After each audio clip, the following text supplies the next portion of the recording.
नमस्कार, जोहार। न्यूज 11 भारत देख रहे हैं आप। आपके साथ मैं हूं अभिषेक भारती। जो कहूंगा सच कहूंगा, डंके की चोट पर कहूंगा। बात निकलती है तो बहुत दूर तलक जाती है, इसलिए आज हमने बात निकाली है। यह बात हमने कल भी निकाली थी और आज उसी बात के किसी निष्कर्ष तक पहुंचने की हम कोशिश कर रहे हैं। आपको याद होगा कि आज से कुछ दिन पहले रांची में, तमाड़ में, रड़गांव के पास अधिवक्ता मनोज झा की हत्या हो गई।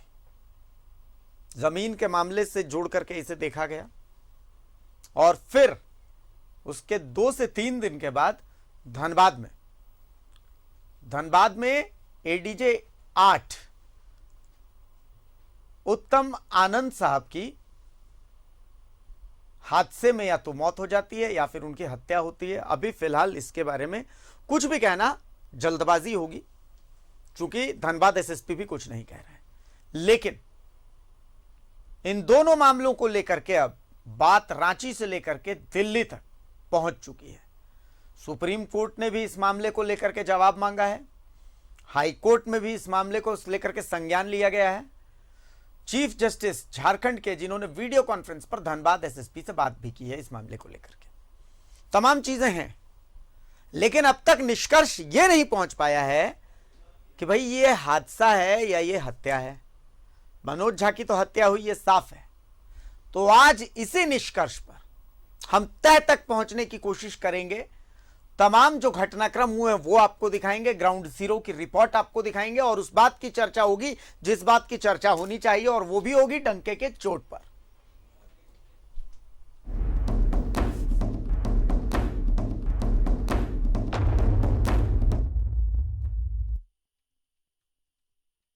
तो पहले रांची में अधिवक्ता मनोज झा की हत्या और फिर धनबाद में जज उत्तम आनंद की हत्या या फिर हादसा। आप इसे किसी भी नजरिए से देखिए, लोकतंत्र नजरिया रखने का आपको इजाजत दे देता है। पर इन घटनाओं ने पूरे झारखंड को तो हिलाकर रख ही दिया है। इन घटनाओं की गूंज सुप्रीम कोर्ट तक में सुनाई दी। झारखंड हाईकोर्ट के चीफ जस्टिस ने वीडियो कॉन्फ्रेंसिंग से धनबाद एसएसपी से मामले के अद्यतन स्थिति की जानकारी ली। लेकिन अब भी मौत का ये सीसीटीवी फुटेज बहुत कुछ कह रहा है, जिसे आप इग्नोर तो नहीं ही कर सकते। आप देखिए रिपोर्ट।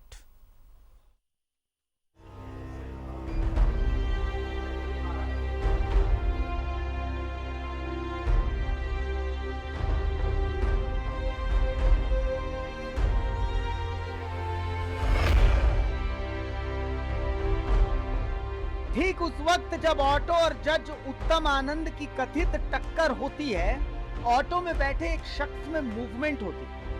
आप फिर से देखिए इस वीडियो को, एकदम स्लो मोशन। क्या जज साहब पर किसी चीज से वार हुआ? जज उत्तम आनंद की पोस्टमार्टम रिपोर्ट क्या कहती? पुलिस ने इस मामले में तत्परता दिखाई। जिस ऑटो से वारदात को अंजाम दिया गया, उस ऑटो को गिरिडीह से बरामद कर लिया गया। ऑटो में लखन वर्मा और राहुल वर्मा सवार थे। सूत्र कह रहे हैं कि दोनों ने अपना जुर्म भी कबूल कर लिया है, पर अब तक इस बात पर पर्दा है। ये गैर इरादतन हत्या थी, ये हादसा था या फिर ये इरादतन हत्या थी? धनबाद से न्यूज 11 भारत के लिए अरुण बर्नवाल के साथ दिलीप कुमार और कुंदन सिंह की रिपोर्ट। इस सीसीटीवी फुटेज को आप जब बहुत ध्यान से देखेंगे तो ठीक उस वक्त जब वो ऑटो और जज साहब का कॉलिजन होता है, जिसे कॉलिजन कहा जा रहा है, आप देखेंगे कि ऑटो में 2 लोग बैठे हैं, उसमें से एक शख्स के अंदर एक मूवमेंट होता है। तो क्या जज साहब पर किसी चीज से वार किया गया? आखिर हुआ क्या था वहां पर? अब आपको हमने सीसीटीवी का एंगल दिखाया। अब आपको दिखाते हैं कि भाई आज के दिन पूरा घटनाक्रम क्या हुआ, वो पूरा आपके सामने रखते हैं कि आज पूरे दिन हुआ क्या है। दिल्ली में सुप्रीम कोर्ट से लेकर रांची के हाई कोर्ट तक, गिरिडीह में ऑटो बरामदगी करने से लेकर धनबाद में एसएसपी की प्रेस कॉन्फ्रेंस तक। आप पहले इस रिपोर्ट को देखिए कि आज पूरे दिन क्या कुछ चला है। एसआईटी बनी है 14 सदस्यीय। इसके अलावा सुप्रीम कोर्ट ने पूछा है कि भाई चल क्या रहा है। फिलहाल उन्होंने कहा है कि अभी हमारे संज्ञान लेने का समय तो नहीं है इस मामले में लेकर के। तो तमाम चीजें आप देखिए पहले इस रिपोर्ट में।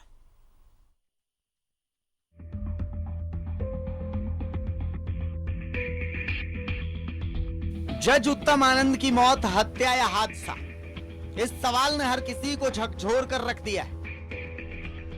इसे लेकर झारखंड हाई कोर्ट ने भी संज्ञान लिया तो चीफ जस्टिस ऑफ इंडिया ने चीफ जस्टिस ऑफ झारखंड से इस मसले पर बातचीत की। बहरहाल झारखंड सरकार की तरफ से एक 14 सदस्यीय एसआईटी का गठन किया गया है, जिसकी अध्यक्षता संजय लाटकर करेंगे। संवेदनशीलता को देखते हुए और सभी बिंदुओं पर गहराई से और बारीकी से प्रोफेशनल तरीके से अनुसंधान हेतु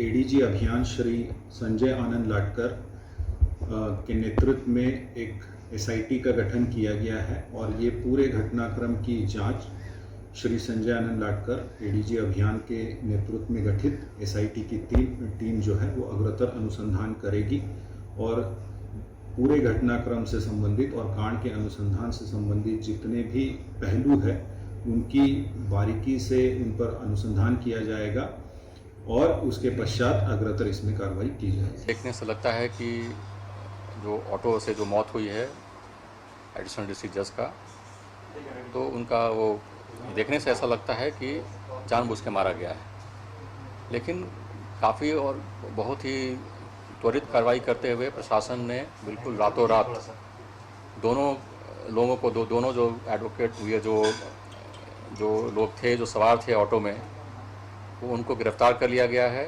वो लोग they have been picked up and interrogation चल रहा है उनका, और एक एसआईटी भी कंस्टिट्यूट हो गया है हेडक्वार्टर्स लेवल से। 14 सदस्यीय एसआईटी कंस्टिट्यूट हो गया है इस पूरे एंटायर घटनाक्रम का, पूरा एंटायर इंसिडेंट का इन्वेस्टिगेशन करने के लिए, और बहुत हाई लेवल इन्वेस्टिगेशन चल रहा है। एक जज का मारा जाना ये बहुत ही संवेदनशील मैटर है और इस पे हम लोग बहुत कॉन्शियस है इस इशू से। So we will try our best to find out the truth. जो इसमें कल्प्रिट है वो बचेगा नहीं और उसको पूरी कार्रवाई की जाएगी और त्वरित ट्रायल करके सजा भी हम लोग दिलाएंगे। इस जांच को देना ये कोर्ट का प्रेरोगेटिव है, उसमें मेरी कोई टिप्पणी नहीं है, लेकिन मुझे अपने पुलिस फोर्स पर पूरा कॉन्फिडेंस है और इसी कॉन्फिडेंस का यह नतीजा मैं इसलिए बोल रहा हूँ आपको कि कल की घटना है और कल ही हम लोगों ने रातों रात ट्रेस करके उस ऑटो को भी पकड़ लिया, सीज कर लिया है, और वो 2 लोग जो व्यक्ति सवार थे ऑटो में ड्राइवर, उनको भी हम लोगों ने अरेस्ट कर लिया है। तो कार्रवाई काफ़ी तेजी से चल रहा है। तरह से जुडिशरी पे अटैक है ऐसा माना पीठ ने और इस तरह की टिप्पणी भी आई। माननीय उच्च न्यायालय ने यह भी कहा बहस के दौरान टिप्पणी की कि जो उग्रवाद प्रभावित नॉर्थ ईस्ट के राज्य हैं, नागालैंड, मिजोरम या अन्य इस तरह के राज्य जहां पहले उग्रवाद काफ़ी चरम सीमा पर था, वहां पर भी इस तरह की कोई घटना नहीं हुई थी, क्योंकि जुडिशियल ऑफिसर्स के ऊपर इस तरह का अटैक किया जाना जुडिशियल ऑफिसर्स के जो जुडिशरी में रह करके काम करने की क्षमता है उसको प्रभावित कर सकता है। अब धनबाद चलते हैं।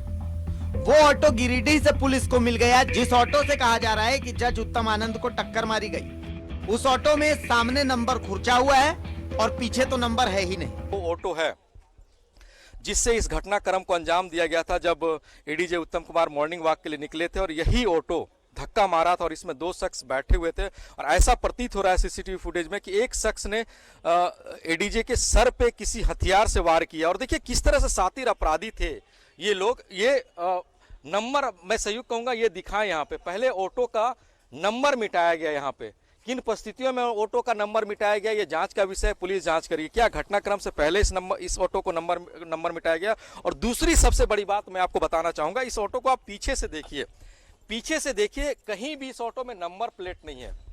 तो जाहिर सी बात अगर नंबर प्लेट नहीं और नंबर प्लेट हटाया गया तो ऐसा अंदेशा जताया जा रहा है कि इस घटनाक्रम को अंजाम देने के लिए इस ऑटो का इस्तेमाल किया गया। और तीसरी बड़ी बात यह है ये ऑटो झरिया के, धनबाद के जिले झरिया के डिगवाडी में एक महिला के नाम से रजिस्टर्ड है ये ऑटो और महिला डिगवाडी में रहती है। और महिला ने ये कहा है कि ये ऑटो उसके घर से चोरी हो गया था परसों रात में चोरी होती है इस ऑटो और इसी ऑटो से सुबह दुर्घटनाएं घटती हैं और एडीजी की मौत हो जाती है। तो सवाल यह भी उठता है कि जाहिर सी बात है इसके पीछे कहीं ना कहीं कोई बड़ी साजिश रची गई और साजिश इसलिए रची गई कि एडीजी जज की हत्या करना और हत्या करने के बाद उस हत्याकांड को दुर्घटना साबित करना है। तो आखिर नंबर छुपाने का मकसद क्या है? क्या ऑटो चालक को पता था नंबर की जांच होगी? ऑटो चालक को पहचान छुपाने की जरूरत क्यों थी? इन्हीं सब सवालों के जवाब फॉरेंसिक टीम ढूंढ रही थी। इस ऑटो की हर एंगल से जांच हुई, सबूतों की तलाश हुई, बारीकी के साथ तहकीकात हुई।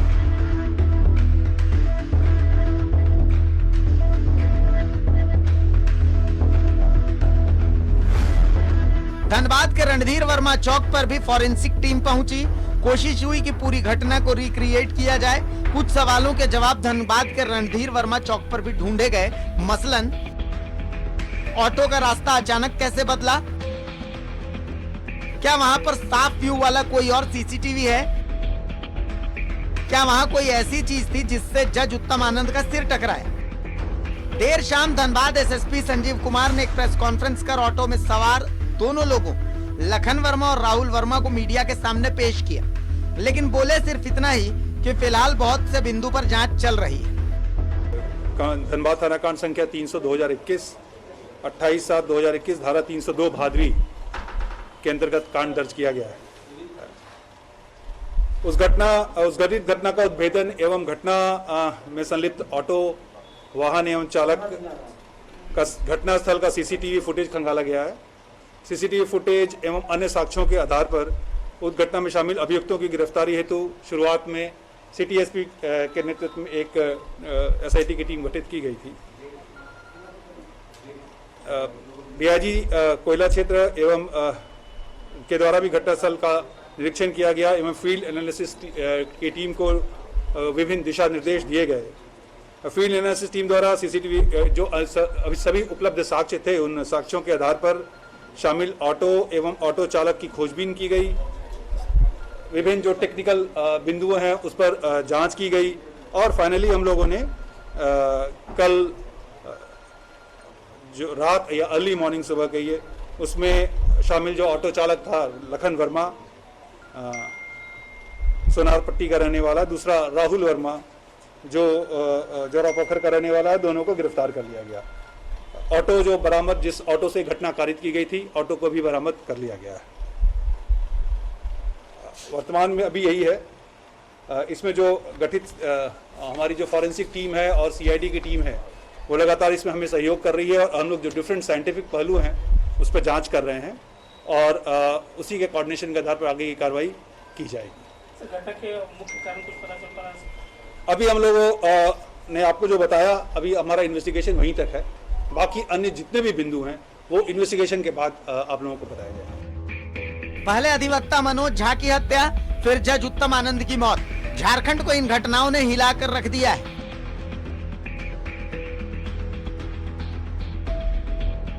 इसी के विरोध में शुक्रवार को पूरे झारखंड में न्यायिक कार्य नहीं होगा। कल हम लोग इनफैक्ट कल जो हम लोग का जो डिसीजन है वो डिसीजन ये है कि कल हम लोग एक सॉलिडरिटी शो करेंगे पूरे स्टेट में कि lawyers are united, advocate protection act लाने के लिए यूनाइटेड है। ये जो दुर्घटना हुई है इसमें कल्प्रिट्स को तुरंत सामने लाया जाए, अरेस्ट किया जाए और जल्दी ट्रायल किया जाए। ये सब पूरे राज्य के अधिवक्ता की अभी यही मांग है और इस मांग को जल्द से जल्द पूरा किया जाए। इन तमाम घटनाक्रमों के बावजूद अब तक बहुत सारे सवाल हैं जो अनुत्तरित हैं।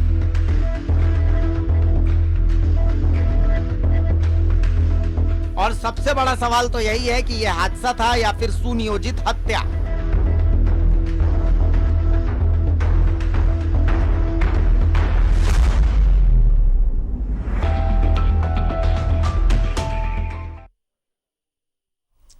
इरादतन हो या गैर इरादतन हो, पर यह हत्या है। मैं फिर से कह रहा हूं, मैं कल से चिल्ला रहा हूं, यह हत्या है। मनोज झा जी की भी हत्या हुई है और उत्तम आनंद जी की भी हत्या हुई है। मैं बता रहा हूं कि यह हत्या है। सीसीटीवी फुटेज चीख चीख के कह रहा है कि यह हत्या है।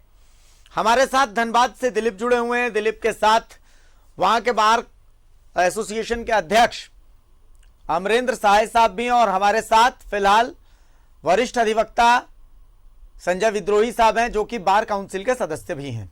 मैं सभी का बहुत स्वागत करता हूं। मैं संजय जी आपके पास आऊंगा, लेकिन उससे पहले मैं एक बार चाहता हूं कि मैं दिलीप के पास जाऊं धनबाद में। दिलीप, धनबाद में कल से लेकर के आज तक बहुत घटनाक्रम बहुत तेजी से बदले। भाई ऑटो बरामद हुआ, पुलिस की पीठ थपथपाई गई, लेकिन ये राहुल वर्मा और दूसरा जो भी नाम है उसका हैं कौन ये लोग? क्या ये पेशेवर चोर हैं? पहली चीज। पोस्टमार्टम रिपोर्ट जो आई, वो पोस्टमार्टम की रिपोर्ट क्या कह रही है उसे क्यों नहीं बताया जा रहा? दूसरी चीज कि भाई पोस्टमार्टम रिपोर्ट में कॉज ऑफ डेथ तो चोट है, लेकिन वो चोट आई कैसे, वो चोट है कैसी? क्योंकि अगर मारा जाएगा तो उसकी पोस्टमार्टम रिपोर्ट अलग होगी, और अगर चोट लगेगी एक धक्के से तो उसकी पोस्टमार्टम रिपोर्ट अलग रहेगी। दूसरा पॉइंट, अमूमन जो हम सीसीटीवी फुटेज में देख रहे हैं कि ऑटो की स्पीड कोई बहुत ज्यादा है नहीं, और चूंकि ये एक पियाजियो डीजल ऑटो है, इसकी स्पीड बहुत ज्यादा रहती भी नहीं है। अगर उस स्पीड से जज साहब को धक्का मारा गया तो वो धक्का जाहिर सी बात है कि या तो पैर में लगा होगा या कमर में लगा होगा। पैर और कमर में लगने के बाद सर टकराया होगा, तो चोट पैर और कमर में भी होगी। तो वो पोस्टमार्टम रिपोर्ट में क्या उसका जिक्र है? उसके अलावा पॉइंट यह है कि जज साहब दौड़ रहे थे, तो जब कोई दौड़ता है तो हार्ट बीट बहुत तेज होती है। एक डॉक्टर से मेरी बात हो रही थी, तो डॉक्टर साहब कह रहे थे कि देखिए जब आप दौड़ते हैं मॉर्निंग वॉक के लिए, मॉर्निंग में जॉगिंग करते हैं, तो हार्ट बीट बहुत तेज रहती है। तो ऐसी स्थिति में संभव है कि एक धक्का आपको लगे, अगर बहुत तेज अगर वो धक्का है तो वो जानलेवा हो सकता है। तो क्या पोस्टमार्टम रिपोर्ट को छिपाने या सार्वजनिक न करने के पीछे अभी फिलहाल पुलिस की क्या रणनीति है? दूसरा पॉइंट, एक और पॉइंट यह है कि भाई ऑटो मिला, चलिए ऑटो के चोरी की भी बात कही जा रही है। महिला कह रही है कि जिसके नाम से ये रजिस्टर्ड है, वो उस महिला का कहना है कि भाई ये चोरी हुआ है। ऑटो का अब तक चोरी हो जाना, चोरी हुए ऑटो से एक्सीडेंट होना, और इस तरीके से लग रहा है कि ये एक साजिश भी हो सकती है। तो अभी फिलहाल आपने पूरे दिन इस घटना पर नजर बनाए रखी है, आप खुद कहां तक पहुंचे इस मामले में? फिलहाल आप क्या कह रहे हैं? और अगर मैं उनसे अमरेंद्र साहे जी से पूछूं कि वो कहां तक पहुंचे इस घटना को लेकर के? देखिए, पहले मैं स्पष्ट करना चाहूंगा इस घटना को लेकर के। पोस्टमार्टम रिपोर्ट, पहली बात, प्रेस कॉन्फ्रेंस में धनबाद के एसएसपी की तरफ से नहीं रखा गया। दूसरी बात, जिस ऑटो से इस घटनाक्रम को अंजाम दिया गया वो ऑटो चोरी का था, लेकिन आज के प्रेस कॉन्फ्रेंस में इस बात का जिक्र नहीं हुआ कि ये ऑटो चोरी हुई। चोरी हुई ऑटो, तो चोरी हुई ऑटो को कौन शख्स चला रहा था? तो चला रहा था तो वो क्यों इस सड़क पे चला रहा था? इस सवाल का भी जवाब नहीं आया। और जो दो आरोपी पकड़ाए गए, क्या वो ऑटो के ड्राइवर थे या ऑटो चोरी करने वाले थे, या ऑटो चोरी करके इनको भागने के लिए ऑटो दिया गया था? इस पे भी पुलिस की तरफ से कोई जवाब नहीं आया। तो आखिर जवाब आया क्या? जवाब ये आया कि ऑटो बरामद कर लिया गया है, और इस मामले में जिसने जज साहब को धक्का मारा था, जिनके कारण उनकी मौत हुई है, उनको गिरफ्तार किया गया है। लेकिन अभी तक पुलिस इस एंगल को भी नहीं खंगाल पाई है, क्या ये साजिशन हत्या था? इसके पीछे क्या वजह थी? ऑटो चालक ने धक्का मारा तो क्यों धक्का मारा, इसके पीछे क्या वजह थी? क्योंकि सीसीटीवी फुटेज में यह साफ दिख रहा है कि ऑटो चालक ने जानबूझकर के धक्का मारा है। इस पे भी उनका जवाब नहीं आया। दिन भर इस जवाब का इंतजार हम लोग भी करते रहे। हम लोग को लगा कि शाम में प्रेस कॉन्फ्रेंस हो रहा है तो जाहिर सी बात है कि बहुत बड़े खुलासे होंगे, कई नामों का सामने आना होगा, इस हत्या का कांड के पीछे कई सफेद चेहरे जो है उनका खुलासा हो, लेकिन ऐसा कुछ नहीं हुआ। हमारे साथ धनबाद बार एसोसिएशन के अध्यक्ष हैं अमरेंद्र शाह, हम इनसे जानते, यही सवाल करते हैं। आज जो शाम में ये बातें सामने आ रही थी कि बहुत बड़ा खुलासा होगा, वैसा कुछ खुलासा हुआ नहीं, क्या कहेंगे आप? कोई खुलासा नहीं है। ये मात्र जो है सो जैसे लगता है कि कुछ लीपा पोती के हिसाब से, क्योंकि कभी भी किसी ऑटो से कोई आदमी अगर सामने खड़ा होता है तो सर पे तो कहीं से नहीं टक्कर में आता, और बॉडी के जिस भी हिस्सा में आएगा वो कमर, पेट, पाँव में आएगा, जहाँ कोई इंजरी नहीं बताया जा रहा। और पोस्टमार्टम जब हो गया, बोर्ड कर चुके हैं, तो अभी तक उसको सामने लाना चाहिए था, लेकिन नहीं लाया गया। और देखा जाएगा, कभी कभी ये भी कहा जाता है कि ये जो है सो नशे में हो या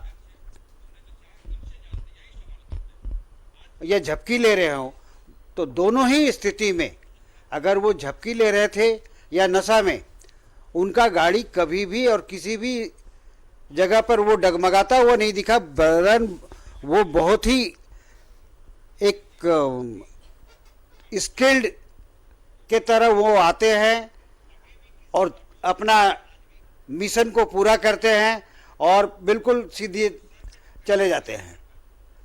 इससे कहीं नहीं लगता है, क्योंकि ये जो पूरा जो सीसीटीवी का फुटेज है वो दिखाता है कि ये एक इरादतन हत्या है। आखिर पोस्टमार्टम रिपोर्ट में भी जो हम सूत्र बता रहे हैं, शर के पीछे वार करने की भी बातें आ रही है। जैसा कि हमारे एंकर ने भी ये सवाल किया है कि जब ऑटो धक्का मारता है तो जाहिर सी बात है कमर में चोट आनी चाहिए थी, पैर में चोट आनी चाहिए थी, और जिस सर बल के गिरे वहां चोट आनी चाहिए, पीछे भी चोट है। लेकिन इन बातों का जिक्र क्यों अभी पुलिस की तरफ से नहीं कहा जा रहा? जब भी ऐसी घटना घटती है पोस्टमार्टम रिपोर्ट का जिक्र होता है प्रेस कॉन्फ्रेंस में, यहाँ पे नहीं किया गया।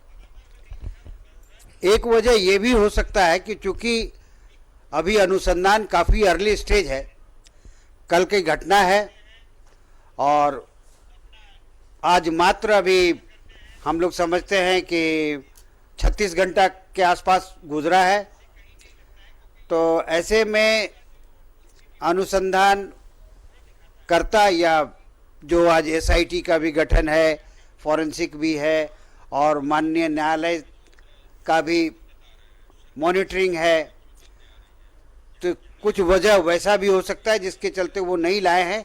लेकिन ये सारी चीज़ जो है, जो सर के ऊपर में जो चोट आना जो सूत्र के हिसाब से पता चलता है, तो ये दर्शाता है कि ये कहीं ना कहीं एक बहुत ही साजिश के तहत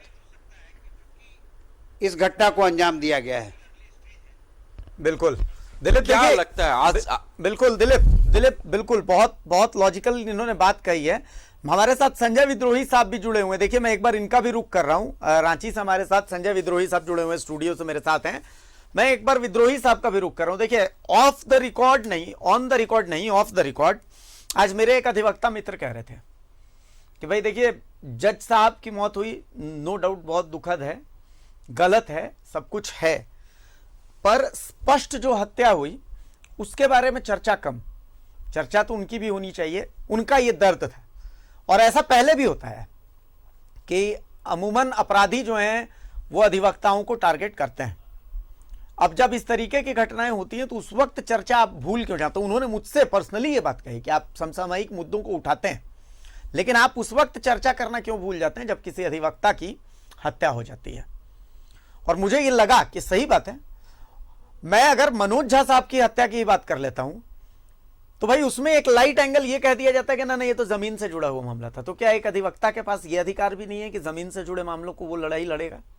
अगर अधिवक्ता के पास ये अधिकार नहीं है तो ये अधिकार किसका है कि जमीन से जुड़े मामलों में इंसाफ दिलाने का जिम्मा क्या आसमान से कोई और आकर के दिलाएगा? मनोज झा पर चर्चा कम हो रही है।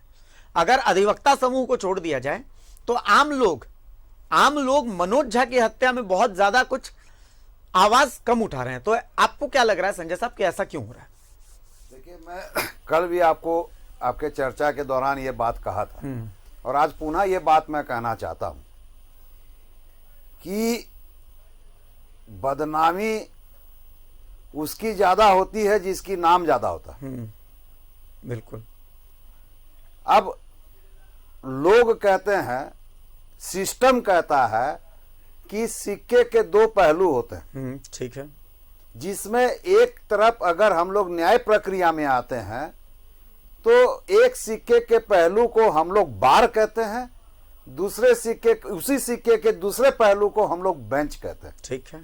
इसमें जो पहले कोरिलेशन जो होता था, दोनों के जो सामान्यता जो रहती थी और दोनों में जो प्रेम भाव रहता था, सामंजस्य रहता था, सामंजस्यता जो रहती थी और जो प्रेम भाव रहता था और जो एकजुटता रहती थी, वो आज के परिवेश में देखने को नहीं मिलती है। अच्छा, ऐसा क्यों? ये रीजन क्या है कि अधिवक्ताओं को जुडिशियरी आज के डेट में उतना महत्व नहीं देता है जो महत्व पहले मिला होता था।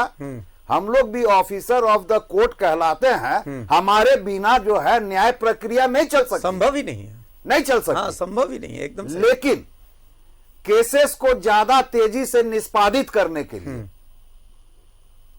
और कई तरह की प्रक्रिया जो अब और आ गई है, जैसे कि आप लोक अदालतें आजकल चलती ठीक है। आजकल एक लोक अदालत परमानेंट लोक अदालत हो गई, जो पहले चल रही थी। एक है कि अब जो है नेशनल लेवल पे लोक अदालत, स्पेशल लोक अदालत चलती है। फिर लीगल सर्विसेज अथॉरिटी एक्ट के तहत में मुकदमों का निष्पादन होता है। अधिवक्ताओं को उसमें छोड़ दिया जाता है, अधिवक्ताओं की भागीदारी को नजरअंदाज कर दिया जाता है। आप जैसे आप मनोज झा की मैं बात करूंगा, जैसे मैंने कहा था आपको कि अधिवक्ता की हत्या होती है तो कोई संज्ञान नहीं लेता। जी। अब आप हमको एक बात बताइए कि कल हमारे जुडिशियल ऑफिसर उत्तम आनंद जी की मृत्यु हुई, मैं अभी ये नहीं कह सकता कि उनकी हत्या हुई, ठीक है, और ना मैं कहूंगा कि उनकी हत्या हुई। उनकी मृत्यु जरूर हुई, उसकी संवेदना हमको भी है, हमारे पूरे अधिवक्ता समाज को है।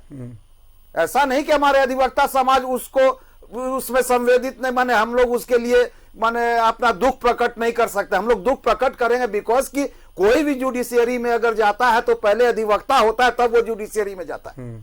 लेकिन जुडिशियरी वाले ये नहीं समझ पाते हैं कि हम लोग अधिवक्ता थे और जुडिशियरी में आए हैं, तो उनका जो बिहेवियर हम लोगों के साथ में होना चाहिए वो नहीं होता। इसीलिए दूरी बढ़ते जाती है, किसी के साथ नजदीकी बढ़ती है और कहीं से कहीं इसमें दूरी बढ़ती है। आज मनोज झा का जब हत्या हुआ हमारे परसों में, कहां पे आप बताइए कि इन्वेस्टिगेशन की बात में हम लोगों ने धरना किया, प्रदर्शन किया, हम लोगों ने सब तरीके से अपनी बात को पहुंचाने की कोशिश की। लेकिन अगर हमको किसी से मिलना पड़ता है तो हमने एसएसपी से मिला, खाली यही हमको संभावना मिला कि नहीं हम लोग जल्द से जल्द उसको पकड़ने का काम करेंगे। कोई एसआईटी की बात नहीं हुई, क्यों नहीं हुई? क्या हम जुडिशियरी से अलग हैं? अगर अधिवक्ताओं की हत्या होती रहेगी और जो हो रही है, तो आप कैसे मान के चलते हैं कि अगर उसकी आग जो यहां लगी हुई है उसकी लपट ऊपर तक नहीं जाएगी? लेकिन एक स्पष्ट बात, चूंकि आप भी कह रहे हैं तो मैं भी एक स्पष्ट बात कह रहा हूं संजय जी, चूंकि मेरे पास अभी ब्रेक पर जाना है, तो एक छोटा सा जवाब मैं आपसे चाहूंगा कि मैं देख रहा था, आज रिपोर्ट देख रहा था, मैं एक रिपोर्ट पढ़ रहा था, तो उस रिपोर्ट में मैंने देखा कि पिछली जो 10 हत्याएं अधिवक्ताओं की हुई हैं उसमें से 6 मर्डर्स जो हैं वो जमीन से मामलों से जुड़े हुए अधिवक्ता थे, उन लोगों की हुई है। तो कहीं ना कहीं ये जमीन का ये जो मामला है ये अधिवक्ताओं के लिए काल बन रहा है। कहीं ना कहीं अधिवक्ता अपना मतलब केस लड़ने के अलावा जमीन के मामलों में कहीं ना कहीं बीच का एक रोल जो प्ले कर रहे हैं तो वो उनका दुश्मन बन रहा है। मैं आपको एक बात बतला देता हूं, जमीन की बात जब आपने की जी, और अधिवक्ताओं का इन्वॉल्वमेंट, जैसे आपने बताया कि आपके स्टडी में आपने 6 अधिवक्ताओं आपने बताया कि 6 अधिवक्ताओं का संबंध जमीन से था। मैं आज के डेट में आपको दावे के साथ कह सकता हूं जी, अधिवक्ता की हत्या हो जाती है, जनरल पब्लिक की भी हत्या हो रही है जिसमें जमीन जायदाद की बात आती है, लेकिन प्रशासन में किसी की हत्या नहीं हो पाती है। लेकिन अगर हमारे 6 अधिवक्ता जमीन में आपके मुताबिक में सम्मिलित थे तो मैं आपको दावे के साथ कह सकता हूं कि पुलिस विभाग में 90% आदमी जो है जमीन के नहीं तो वार तो कमजोर कड़ी पर, इसलिए कमजोर कड़ी पर पुलिस वाले के पास हथियार होता है, इसलिए कि ये कहना बहुत आसान है, ये इल्जाम लगाना बहुत आसान है। हम मुकदमा करते हैं, हम मुकदमा लड़ते हैं, और जो मुकदमा 2 तरीके के होते हैं मैं आपको बतला देना चाहता हूं इससे जी। एक फौजदारी मुकदमा होता है, एक दीवानी मुकदमा होता है। अच्छा, तो दीवानी मुकदमा में जमीन जायदाद से संबंधित ही मुकदमा हम लड़ते हैं। बिल्कुल बिल्कुल, हम सब जमीन जायदाद से ही संबंधित मुकदमा लड़ते हैं, ठीक है। और चूंकि जमीन से संबंधित मुकदमा हम लड़ते हैं, लेकिन जमीन माफियाओं का जो संबंध थाना से होता है, जमीन माफियाओं का संबंध जो अंचल कार्यालय से होता है, बिल्कुल होता है। जमीन माफियाओं का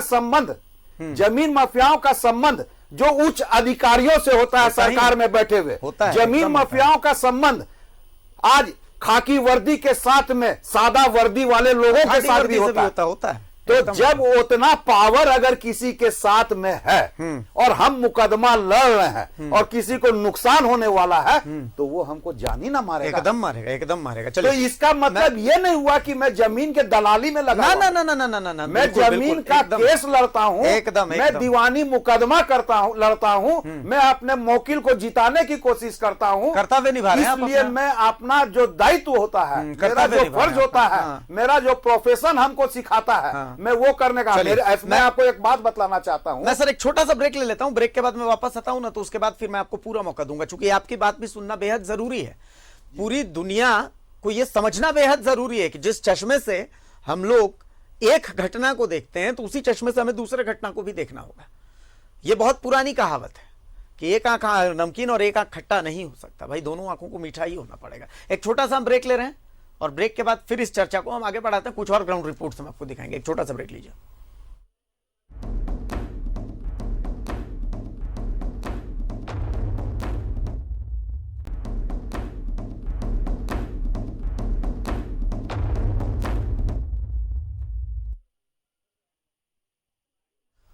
तो ब्रेक के बाद एक बार फिर स्वागत है आपका। जो कहूंगा सच कहूंगा, डंके की चोट पर कहूंगा। हजारीबाग के शिवपुरी में उत्तम आनंद के परिजनों ने इस मामले में सीबीआई जांच की मांग की है। यह मांग तब हुई जब शिवपुरी में ही उत्तम आनंद का अंतिम संस्कार हो रहा था।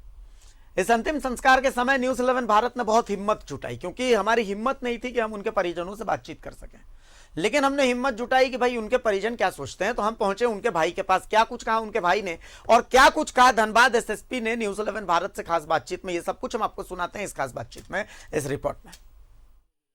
धनबाद जिला एवं सत्र न्यायाधीश 8 उत्तम आनंद का पार्थिव शरीर पंचतत्वों में विलीन हो गया।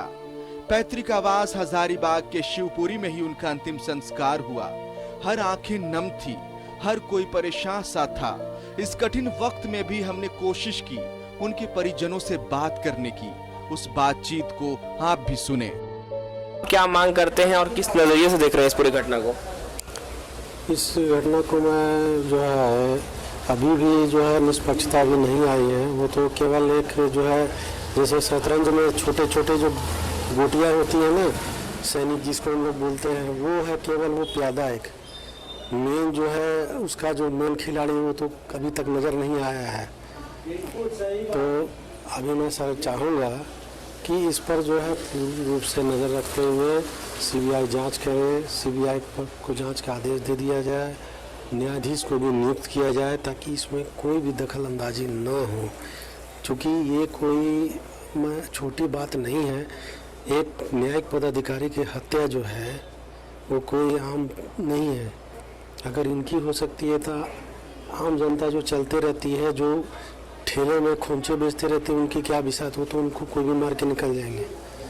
क्या लगता है इस पूरी घटना को जिन्होंने अंजाम दिया है वो कौन है? कुछ देखिए इस बारे में तो कहना भी मुश्किल है कि कौन है, लेकिन जैसा देखिए बहुत सारे प्रेस में भी आ चुकी है कि रंजय हत्याकांड में जो है वो संजीव सिंह के ही कोई आदमी है जिनका बेल रिजेक्ट हुआ था और उसी के कोई है, उसी से संलिप्तता है, हो सकता है, कहा नहीं जा सकता। लेकिन अभी अगर जांच पूरी तरह से निष्पक्ष रूप से आए तो हो सकता है या और भी कोई नाम आ सकता है या बहुत बड़ा किन्हीं का आ सकता है ना। बड़े भाई जब डाल्टनगंज में पोस्टिंग थी तो उस समय एक बहुत बड़े क्रिमिनल जो मेरे बड़े भाई ने हमें बताया था कि वहाँ के एसपी और आईजी तक के नाक में दम हो गया था, वो भी नहीं पकड़ पा रहे थे। लेकिन अंतिम में जब पकड़ाया और सज़ा भी नहीं हो पा रही थी, उसको जेल में 5 साल रहने के बाद उसको मेरे बड़े भाई ने सज़ा किया, आजीवन कारावास, और वहाँ से उसको ट्रांसफ़र करके जो है हजारीबाग में जयप्रकाश नारायण केंद्रीय कारागार भेजा गया और मेरे बड़े भाई को धमकी भी मिला था। तो क्या ये हाईकोर्ट को समझ में नहीं आता है कि एक न्यायाधीश को जो है नीचे का उसको धमकी मिलता है और उसका जब दूसरा पोस्टिंग होता है तो फोर्स हटा दो, और कोई क्रिमिनल केस है या नहीं है, सिविल केस देख रहे हैं, लगता है जमीन जायदाद का। मेरे बड़े भाई को जब वहाँ धनबाद में एक जो है अजानकार आदमी जो है पहुँचा करके अस्पताल में रखा तो वहाँ कोई देखने वाला नहीं, जिसके कारण जो है स्वास्थ्य लाभ नहीं मिला, जिसके कारण जो है मेरे भाई चले गए। ये जज उत्तम आनंद के भाई थे। अब इसे लेकर न्यूज़ 11 भारत धनबाद एसएसपी के पास भी पहुंचा, उन सवालों के जवाब ढूंढने जो हमारे दिमाग में कौंध रहे थे।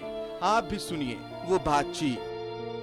बातें आ रही हैं अनुसंधान में, हम लोग हर एक पहलू पर बहुत ही गहराई से अनुसंधान कर रहे हैं ताकि कोई भी एक बिंदु इसमें छूट ना पाए, और हर एक बिंदु पर अनुसंधान करके जो भी साइंटिफिक एक्सपर्ट्स हैं या फॉरेंसिक एक्सपर्ट्स हैं और जो हमारे पुलिस इन्वेस्टिगेशन एक्सपर्ट्स हैं उनको हम लोगों ने लगाया है। हर एक टीम अपनी काम कर रही है और उसके से जो फाइनली हम लोग एविडेंसेस आएंगे उसके आधार पर हम लोग आगे आपको बता पाएंगे। तो ये आपको हमने तमाम बातें बताई। अब जो एडीजे 8 उत्तम आनंद साहब के भाई साहब ने कहा कि भाई डाल्टनगंज में एक क्रिमिनल थे जिनको उन्होंने सजा तो सुनाई थी और उसने धमकी भी दी थी। अब आपको हम सियासी गलियारों में भी ले चलते हैं। देखिए मामला सियासी नहीं है, मामला झारखंड का है। अब हम आपको जो प्रतिक्रियाएं सुनाएंगे उसे जेएमएम, कांग्रेस, बीजेपी समझ के मत देखिएगा, उसे देखिएगा कि झारखंड के लोगों ने क्या प्रतिक्रिया दी है। तो हम आपको दिखाते हैं कि भाई झारखंड के कुछ सियासतदान हैं वो इस मामले में क्या कुछ कह रहे हैं। सबसे पहले वो सुन लीजिए, उसके बाद आगे की बातचीत हम करते हैं। सुनाइए भाई। साहब की मौत का मुझे गहरा दुख है और बहुत विद्वान जज थे। भगवान उनकी आत्मा को शांति प्रदान करे। और जो घटना हुई है उसमें धारा 302 के तहत मामला दर्ज किया गया है और आज वो टेम्पो और उसके चालक की भी गिरफ्तारी हो गई है, साथ एक और व्यक्ति की भी गिरफ्तारी हुई है। जांच बहुत तेज़ गति में चल रही है। आज भी सुबह हमने उपायुक्त से बात किया था और हमने उपायुक्त और एसएसपी को निर्देश भी दिया था कि उच्च स्तरीय जांच करके इसकी निष्पक्षतापूर्वक जांच करके 7 दिन के अंदर अंदर जानकारी उपलब्ध कराई जाए। अब मेरा ये मानना है कि इसका दूध का दूध, पानी का पानी होगा। और जो प्रारंभिक दौर पे जिस तरह से वीडियो फुटेज दिख रहा है तो ये समझ में नहीं आता है कि आखिर क्या कारण थे कि अचानक टेम्पू जो है वो जज साहब को ठोकर मारता है और फिर ठीक तरीके से चला जाता है। हुई है, एक वकील की हत्या हुई, एक जज की भी बात जो आ रही है, हत्या की ही ज़्यादातर संभावना है उसमें। लेकिन पुलिस अपना काम, राज्य सरकार अपना काम कर रही है, पुलिस प्रशासन अपना काम कर रही है और बहुत जल्द इसका उद्भेदन होगा। और जो लोग भी इसमें चाहे हत्या में जो लोग शामिल हैं, जो इसके पीछे साजिश करता है, सभी लोगों को बेनकाब किया जाएगा और सलाखों के पीछे भेजा जाएगा और कड़ी से कड़ी सजा दिलाई जाएगी ताकि ऐसे दुस्साहस आगे आने वाले दिनों में अपराधी नहीं कर सकें। और अपराधियों पर नकेल कसने के लिए पूरी तरह से यह सरकार एक फुल प्रूफ योजना के तहत काम कर रही है कि अपराधियों को, जो भी अपराधी जेल के अंदर हैं उनको सज़ा दिलाई जा सके, जो अपराधी बाहर घूम रहे हैं उनको भी विभिन्न तरह के। देखिए, और अब मैं एक बार फिर से धनबाद का रुख करूंगा। रांची में मेरे साथ संजय विद्रोही साहब मौजूद हैं। मैं धनबाद का रुख कर रहा हूं क्योंकि दिलीप हमारे साथ मौजूद हैं और साथ में वहां पर बार एसोसिएशन के अध्यक्ष अमरेंद्र साहे साहब भी मौजूद हैं। दिलीप, अमरेंद्र जी आपके साथ मौजूद हैं। अब तक जिस दिशा में जांच चली है, चलिए बहुत त्वरित जो भी हुआ है, बहुत फास्ट हो रहा है, इसमें कोई शक नहीं है कि भाई कल घटना हुई है, सुबह में घटना हुई है और अब तक पुलिस ने वो ऑटो पकड़ लिया है, ऑटो के दोनों लोगों को भी पकड़ लिया है। ये सारी बातें तो समझ में आ रही है, पर एक बात समझ में ये नहीं आ रही है कि भाई पोस्टमार्टम रिपोर्ट को अब तक सामने क्यों नहीं लाया गया, पहली चीज। दूसरी बात कि अगर सिर्फ ये एक हादसा होता, अनइंटेंशनल अगर ये हादसा होता तो अब तक तो पुलिस इस मामले का खुलासा कर चुकी होती, लेकिन अब तक पुलिस ने इस मामले का खुलासा नहीं किया। इसका मतलब है कि पुलिस को पता है कि इस मामले में कुछ ना कुछ लोचा है। अभी हम उनके भाई को सुन रहे थे, उत्तम आनंद साहब के भाई को, वो कह रहे थे कि भाई जब वो डाल्टनगंज में पोस्टेड थे तो उस वक्त एक किसी खूंखार क्रिमिनल ने उन्हें धमकी दी थी क्योंकि उन्होंने वो सजा सुनाई थी। तो इन सब चीजों को जब एक फ्रेम में देखें तो फिर आपके बार एसोसिएशन के अध्यक्ष अमरेंद्र साहे जी इसे कैसे देखते हैं? दिलीप, सीधा बात करते हैं। एक सवाल बड़ा है, जब डाल्टनगंज में ये पोस्टेड थे तो एक अपराधी के खिलाफ इन्होंने सजा सुनाई थी, उनके तरफ से धमकी दी गई थी, पहली बात। दूसरी बात यह है, अगर ये साधारण घटना होती या फिर एक्सीडेंट होता तो प्रेस कॉन्फ्रेंस में पुलिस क्लियर कर देती। तीसरी बात, पोस्टमार्टम रिपोर्ट सार्वजनिक नहीं करना। इन सवालों को किस तरह से आप देखते हैं? पुलिस के द्वारा अनुसंधान में जो जिस गति से किया जा रहा है,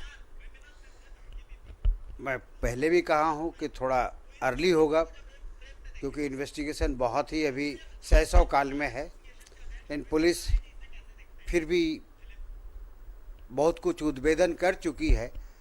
जहाँ तक रहा पोस्टमार्टम और ये अनुसंधान का बहुत सा ऐसा हिस्सा होता है जिसको कि पब्लिक डोमेन में ले आना भी थोड़ा सा केस को नुकसान पहुंचाने का जैसा देखा जा सकता है। इसलिए ये अनुसंधान का चीज़ है, जहाँ पर किसी प्रकार का इंटरफेरेंस अनुसंधान हो रही है, ये बात ज़्यादा ज़रूरी है। हाँ, ये बात सही है कि आम आदमी अगर होता, ये कोई अधिवक्ता ही होते तो अभी तक मात्र सड़क दुर्घटना बोल करके इसको ख़त्म कर दिए होते। ये एक हाई प्रोफाइल मैटर है और पूरा यहाँ से लेकर के दिल्ली तक के नज़र है, तो लोग जो है सो थोड़ा पदाधिकारी लोग बेचैन में हैं, महसूस कर रहे हैं। क्योंकि मैं बार बार यही कह सकता हूं कि चूंकि मैं अनुसंधानक नहीं हूं, मुकदमा का एक अनुभव है करने का, तो ये बात है कि जो ऑटो है वो ऑटो इतने सलीके से जाता है, वारदात को अंजाम देता है और फिर उसी रफ्तार से स्वाभाविक रूप से आगे बढ़ता चला जाता है, जो कहीं ना कहीं ये दिखता है कि इसमें किसी एक सुनियोजित षड्यंत्र का बू दिखता है। उसे इनकार नहीं कर सकते हम। तो क्या ये धमकी वाला एंगल को भी इस मामले में जोड़ा जा सकता है क्या? पहले के जजमेंट से, जिस तरह से डाल्टनगंज में उनके जो परिजन है वो कह रहे थे कि धमकी दी गई थी किसी अपराधी की तरफ से। देखिए, ये अधिवक्ता हों या जज साहब हों, ये फॉर्चुनेटली अनफॉर्चुनेटली हम लोग किसी एक ही तरफ से हो सकते हैं और कोई एक ही पार्टी जीतेगा। दोनों पार्टी तो जीत नहीं सकता है, एक ही पार्टी जीतेगा। एक आदमी एग्रीव्ड होंगे। कालांतर में ये देखा जा रहा है जिस हिसाब से क्राइम का भी बढ़ रहा है तौर तरीका, और लोग जो है सो देख रहे हैं आप कि आज ऑटो का इस्तेमाल करना या कुछ नहीं तो वर्ल्ड ट्रेड में जैसे हवाई जहाज से ही मार देना, एक नया नया तरीका तो लोग अपना ही रहे हैं क्राइम का, ये अपराध के दुनिया में। बिल्कुल सही बात है। और बिल्कुल इसको एक साफ गोई से एक ऑटो का इस्तेमाल जो है, बिल्कुल सही ऑटो बात है। का जो देखा गया सड़क पे चलते हुए, आप लोग के टीवी के बिल्कुल बिल्कुल बिल्कुल पॉइंट वाली बात बता रहे हैं अमरेंद्र जी, जिससे लगता है किसी अपराध, सुनियोजित अपराध से इनकार नहीं कर सकता। इनकार हो ही नहीं सकता, एकदम पॉइंट वाली बात है दिलीप। बिल्कुल बिल्कुल सुनियोजित इनका अपराध से इनकार नहीं कर बिल्कुल सकते। बिल्कुल एकदम और पॉइंट जाहिर वाली सी बात है, बात जिस तरह से इन्होंने कहा कि एक हाई प्रोफाइल मामला है, इसलिए पुलिस हर मामले के विचार करके और जांच को आगे बढ़ाने के बिल्कुल उद्देश्य से बिल्कुल शायद पोस्टमार्टम रिपोर्ट। चलिए, मैं इसी बात को लेकर के संजय जी के पास आ रहा हूं। संजय जी, देखिए बहुत सारी बातें अमरेंद्र साहब जी ने वो कही है जिससे आप भी एकदम सहमत हैं कि भाई देखिए, उन्होंने कहा कि देखिए अगर जज साहब की जगह वहां कोई अधिवक्ता होता तो this was just a road accident, शायद हम यहां पर डिबेट भी ना कर रहे होते। मुझे अपनी कमी को बताने में आपसे कोई मतलब गुरेज नहीं है, मुझे शर्म नहीं है। ये गलत है कि भाई मैं भी इसे सिर्फ एक सड़क हादसे की तरह से देख करके और आगे निकल जाता। बात परसेप्शन की है, हम बहुत लाइटली ले लेते हैं जब बात अधिवक्ता की होती है। आपकी जब ब्रेक लिया था मैंने तो आपकी बात वहीं पर थी, शायद उसमें आप कुछ और ऐड ऑन करना चाहते हैं। मैं यही कह रहा था, जैसा कि अभी धनबाद बार एसोसिएशन के अध्यक्ष महोदय ने कहा, सब बात इन्होंने कहा, खाली एक बात पे अगर गौर किया जाए जो मैं शुरू से बोलता आया, हाई प्रोफाइल मामला अलग बात हुई, अधिवक्ता की जहां तक बात आती है तो आप इनके बातों में भी देखिएगा कि अधिवक्ताओं की औकात पुलिस प्रशासन के पास, चाहे प्रशासन जो उच्च अधिकारी बैठे हुए हैं सरकार में, चाहे जो सरकार चला रहे हैं, उन लोगों के सामने क्या है। मैं एक आपको बात बतला देता हूं अभिषेक जी, अगर अधिवक्ता किसी का साथ नहीं दे तो सरकार भी नहीं चल सकती। सरकार छोड़िए, देश नहीं चलेगा, क्योंकि देश को बनाने में, देश को आजाद करने में, देश को अस्तित्व में लाने में हमारे अधिवक्ता समाज ने सबसे ज्यादा कुर्बानी दी है। सही बात। लेकिन तिरस्कार भी हम ही अधिवक्ताओं के समाज को सबसे ज्यादा मिला। न सरकार जो अगर केंद्र में बैठी हुई है, चाहे राज्य सरकार है, कभी भी हमारी बातों को कान से सुनने की काम नहीं करती है। हम लोग दरखास्त देते हैं, उसको कूड़े के बाल्टी में फेंक दिया जाता है। आज तक हमको किसी तरीके का प्रिविलेज नहीं दिया गया। आज तक हमने मांग की एडवोकेट प्रोटेक्शन एक्ट की, हमने आयुष्मान भारत से अपने आप को जोड़ने की, हमने मांग की कि हमको भी जो है आप डेथ, अगर मेरा किसी भी अधिवक्ता का मृत्यु हो जाता है, अकाल मृत्यु, तो हमको कुछ पैसा मिलने का, वो जो है मुआवजा मिलने का स्कीम आप लाइए। सेंट्रल को ये दिल्ली गवर्नमेंट ने लाने की कोशिश की, जिसकी बहुत सब हम लोग अधिवक्ता ने सराहना भी किया, लेकिन और कहीं नहीं है। आज अधिवक्ता जैसे एक हमारे ये मैं आपको फिर ये बात बोलना चाहता हूं, माने अपने क्षमा के साथ में, कि मैं उमेश उत्तम आनंद जी की जो मृत्यु हुई है, मैं अभी भी ये बोल रहा हूं कि हत्या है नहीं है, ये इन्वेस्टिगेशन की बात है। लेकिन हमारे जो मनोज कुमार झा, इसकी तो एकदम हत्या हुई, हत्या हुई। इसमें क्या किया सरकार ने अभी तक? इसमें पुलिस विभाग क्या कर रहा है? जितना फास्ट इसके साथ में है, इस हाई प्रोफाइल केस में है, क्यों नहीं हमारे मनोज कुमार झा के केस में इतना ही तत्परता दिखा रहे हैं? साथ में साइमल्टेनियसली दोनों केसेस एक साथ में हो गए संयोग से, तो काहे नहीं? अगर इतना ही सरकार को चिंता है और क्राइम रोकना चाहती है, और क्राइम देख इस तरह से जो वारदातें हो रही है, नित्य रोज मर्डर हो रहे हैं, नित्य रोज मर्डर हो रहे हैं, क्या सरकार कर रही है? क्या पुलिस प्रशासन कर रही है? हमारे अधिवक्ताओं को गाजर मूली की तरह काट दिया जा रहा है, मार दिया जा रहा है। 8-8 गोली मारा। अगर किसी को आप 8 गोली मार रहे हैं, तो इसमें तो आपको इरादन और ना इरादन की कोई बातें नहीं है। इसमें तो यही बात ना है कि सीधे आप मारने ही आए थे।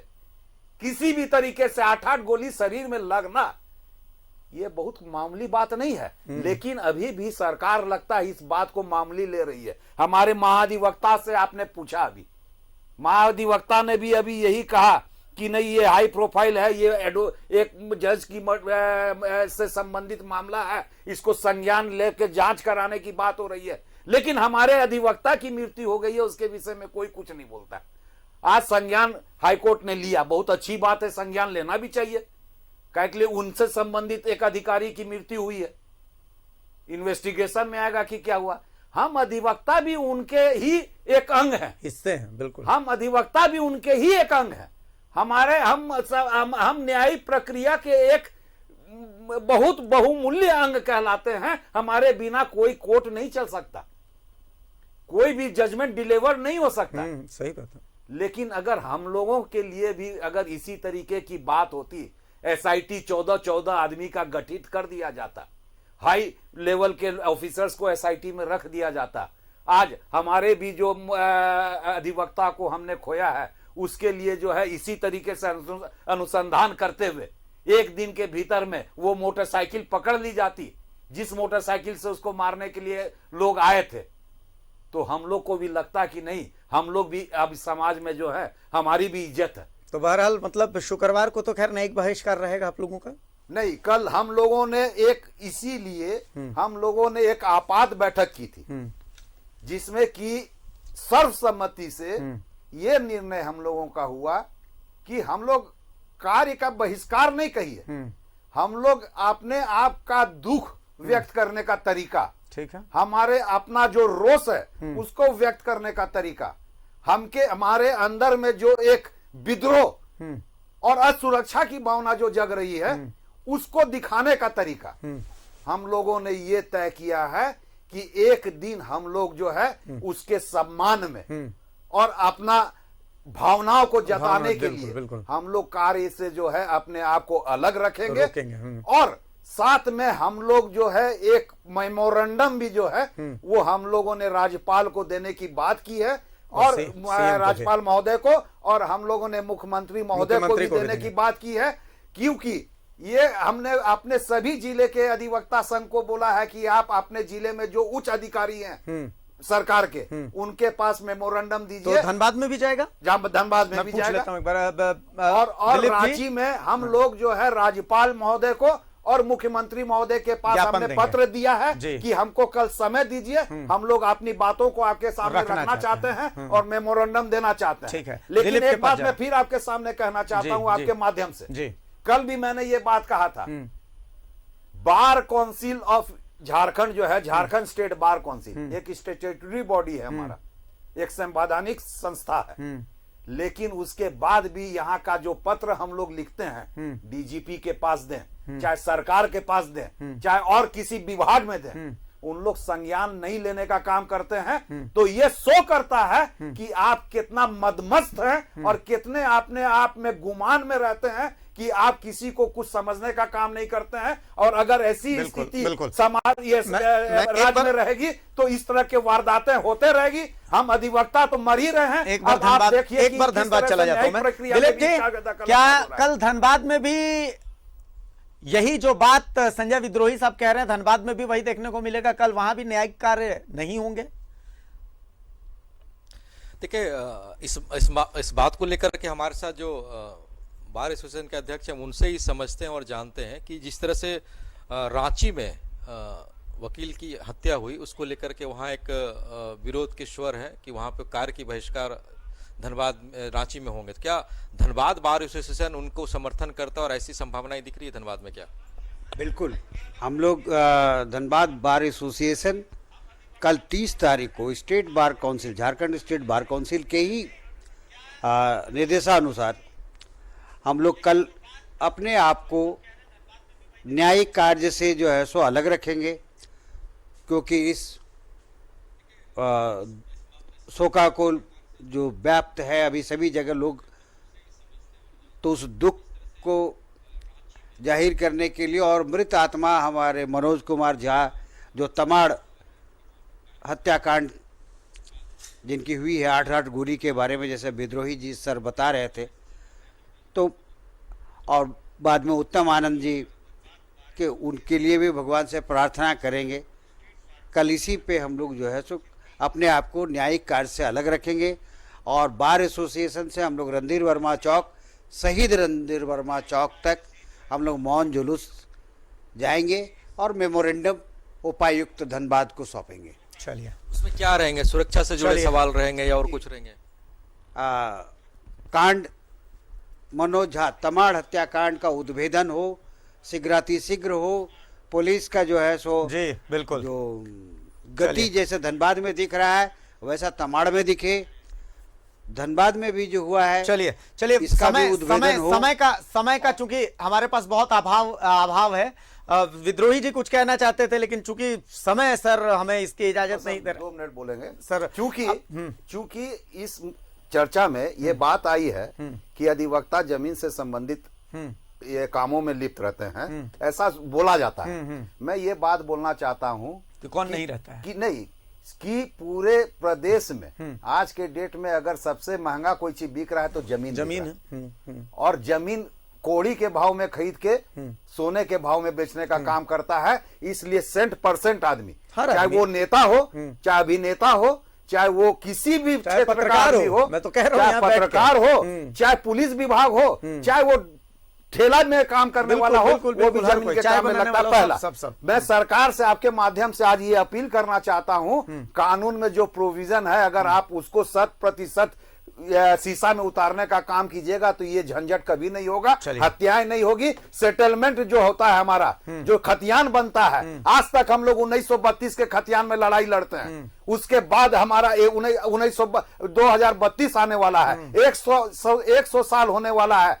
खतियान चेंज नहीं हुआ है। जबकि खतियान हर 30 साल में चेंज। समस्या की जड़ को खत्म करना पड़ेगा। बहुत शुक्रिया संजय विद्रोही साहब आपका, बहुत शुक्रिया अमरेंद्र सहाय साहब आपका कि आप लोगों ने वक्त दिया हमें, और बहुत शुक्रिया दिलीप आपका कि आप दर्शकों तक पूरे दिन, आप अरुण बर्नवाल, कुंदन तीनों मिलकर के और पूरे दिन ग्राउंड रिपोर्ट जो होती है वो ग्राउंड रिपोर्ट आप दर्शकों तक पहुंचाते रहे। देखिए, अधिवक्ताओं के साथ कोई हो या ना हो, ये मीडिया का ये जो छोटा सा समुदाय है हमारा, हम आप अधिवक्ताओं के साथ हैं, हम आपके साथ हैं, हम आपकी लड़ाई में आपके साथ हैं, हम आपके इस विरोध को भी प्रॉपर कवरेज देंगे ताकि आम लोगों तक ये पहुंचे। और मैं रिक्वेस्ट करता हूं आम लोगों से कि ये वक्त आपका है उन अधिवक्ताओं के साथ खड़े होने का जो अधिवक्ता आपके बुरे वक्त में आपके साथ खड़े होते हैं, क्योंकि जब आप कोर्ट जाते हैं तो वहां आपका साथ देने वाला कोई नहीं होता सिवाय इन काले कोट वालों के, और आज इन काले कोट वालों को आपकी जरूरत है। संभव हो तो ट्विटर पर I stand with Manoj Jha trend करवाएं, ट्वीट करें और उनका साथ दें। डंके की चोट पर मैं आज की तहकीकात यहीं तक, कल फिर एक नए मुद्दे के साथ हाजिर होऊंगा। नमस्कार।